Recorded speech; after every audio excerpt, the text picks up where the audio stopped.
Hello, everyone, and congratulations to the class of 2020, as well as your parents, your teachers, and everyone who helped you get to this day.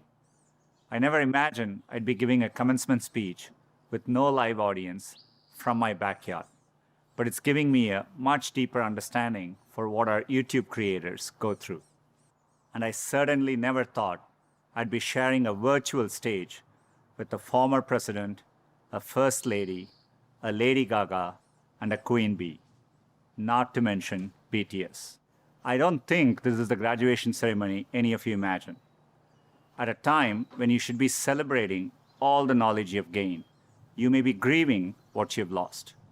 The moves you planned, the jobs you earned, and the experiences you were looking forward to. In bleak moments like these, it can be difficult to find hope. So let me skip right to the end and tell you what happens. You will prevail. That's not really the end of the speech, so don't get too excited. The reason I know you'll prevail is because so many others have done it before you. 100 years ago, the class of 1920 graduated into the end of a deadly pandemic. 50 years ago, the class of 1970 graduated in the midst of Vietnam War. And nearly 20 years ago, the class of 2001 graduated just months before 9/11. There are notable examples like this. They had to overcome new challenges, and in all cases, they prevailed. The long arc of history tells us we have every reason to be hopeful. So, be hopeful. There is an interesting trend I've noticed. It's very conventional for every generation to underestimate the potential of the following one. It's because they don't realize that the progress of one generation becomes the foundational premise for the next. And it takes a new set of people to come along and realize all the possibilities. I grew up without much access to technology. We didn't get our first telephone till I was 10. I didn't have regular access to a computer until I came to America for graduate school. Under television, when we finally got one, only had one channel. So imagine how awestruck I am today to be speaking to you on a platform that has millions of channels. By contrast, you grew up with computers of all shapes and sizes. The ability to ask a computer anything, anywhere, the very thing I've spent my last decade working on, is not amazing to you. That's okay. It doesn't make me feel bad. It makes me hopeful. There are probably things about technology that frustrate you and make you impatient. Don't lose that impatience. It'll create the next technology revolution and enable you to build things my generation could never dream of. You may be just as frustrated by my generation's approach to climate change or education. Be impatient. It'll create the progress the world needs. You will make the world better in your own way, even if you don't know exactly how. The important thing is to be open-minded so that you can find what you love. For me, it was technology. The more access my family had to technology, the better our lives got. So when I graduated, I knew I wanted to do something to bring technology to as many others as possible. At the time, I thought I could achieve this by building better semiconductors. I mean, what could be more exciting than that?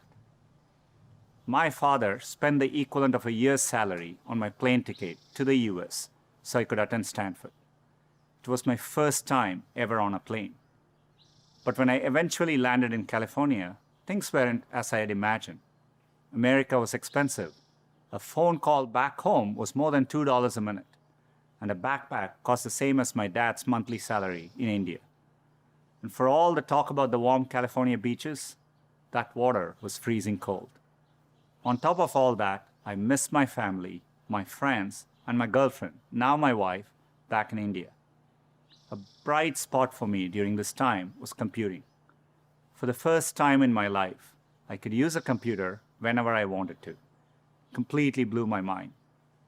And at that same moment, the internet was literally being built all around me. The year I arrived at Stanford was the same year the browser Mosaic was released, which would popularize the World Wide Web and the internet.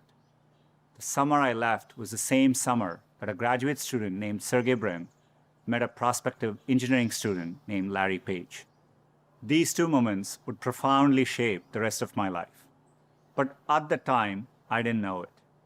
It took me a while to realize that the internet would be the single best way to make technology accessible to more people. And as soon as I did, I changed course and decided to pursue my dreams at Google. Inspired by the wonder that first browser created in me, I led the effort to launch one called Chrome in 2009 and drove the effort to help Google develop affordable laptops and phones so that a student growing up in any neighborhood or village in any part of the world could have the same access to information as all of you. Had I stayed the course in graduate school, I'd probably have a PhD today, which would have made my parents really proud, but I might have missed the opportunity to bring the benefits of technology to so many others. And I certainly wouldn't be standing here speaking to you as Google's CEO. Believe me when I say I saw none of this coming when I first touched down in the state of California 27 years ago. The only thing that got me from there to here, other than luck, was a deep passion for technology and an open mind. So take the time to find the thing that excites you more than anything else in the world, not the thing your parents want you to do, or the thing that all your friends are doing, or that society expects of you. I know you're getting a lot of advice today, so let me leave you with mine. Be open, be impatient, be hopeful. If you can do that, history will remember the class of 2020, not for what you lost, but for what you changed. You have the chance to change everything. I'm optimistic you will. Thank you.